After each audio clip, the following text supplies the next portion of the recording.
Ayan, dahil mag-early dinner kami, iikot kami na yung sa hanap kami ng foods. Kasi plan namin na mga bandang 6 ba? 5 kakain tayo. Tapos bandang 6, pasok na kami. Ayan, dito sa pinag-i-stayan namin, marami ditong kainan. Dahil bukod na sa food court kami, ayun, ito yung mga options na mga fast food na pwedeng bumili ng pagkain habang naghihintay. Tsaka mas maganda kumain na bago pumunta sa loob. Oo. Yun, kaya dito talaga, sa Wendy's.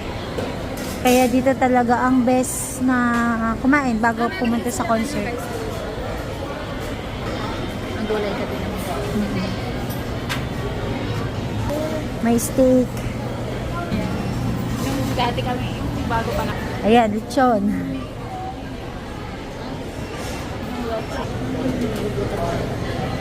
Dahil nga dito. Order na kami guys. Napili namin dito sa may kimbap.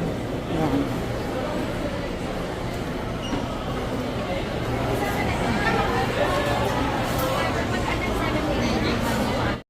Pang fifth pa kami sa line. Waiting na lang kami na ma-serve yung order namin. Kain na tayo guys. Ito yung namin, foods namin. Ito, dinner na namin to. So, hanggang mamaya na to. Dito kami nag-order sa sa kimbap. Yan. Let's eat, kain na tayo. Ito na yung pinaka-dinner namin.